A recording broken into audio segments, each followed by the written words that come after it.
Episode number 298. As these words agreed only with the orders they had received, they bowed their heads in sign of assent. With regard to Athos, he leaped lightly into the saddle, and set out at full gallop. Only instead of following the road, he went across the fields, urging his horse to the utmost, and stopping occasionally to listen. In one of those halts he heard the steps of several horses on the road. He had no doubt it was the cardinal, and his escort.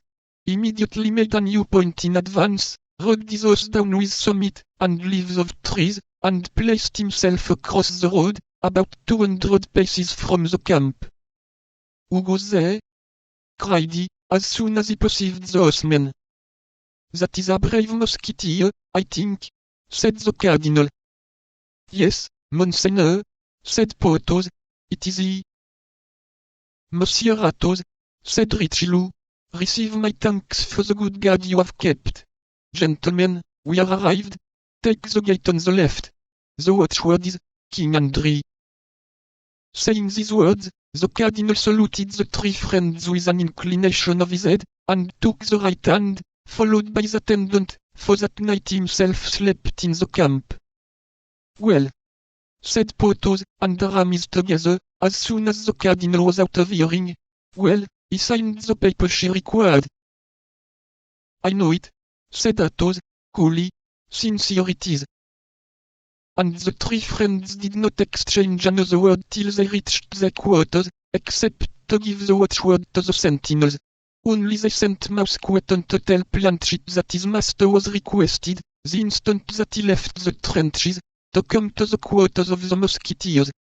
Milady, as Athos had foreseen, on finding the two men that awaited her, made no difficulty in following them.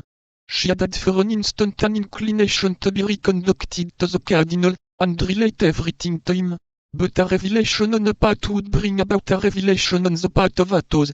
She might say that Athos had hanged her, but then Athos would tell that she was branded. She thought it was best to preserve silence, to discreetly set off to accomplish a difficult mission with the usual skill, and then, all things being accomplished to the satisfaction of the cardinal, to come to him and claim a vengeance. In consequence, after having travelled all night, at 7 o'clock she was at the foot of the point, at 8 o'clock she had embarked, and at 9, the vessel, which with letters of marque from the cardinal was supposed to be sailing for Bayonne, raised anchor, and steered its course toward England. 46. The Bastion Saint-Gervais. On arriving at the lodgings of his three friends, D'Artagnan found them assembled in the same chamber. Athos was meditating. Porthos was twisting his mustache. Aramis was saying his prayers in a charming little book of hours, bound in blue velvet. "Pardieu, gentlemen," said he.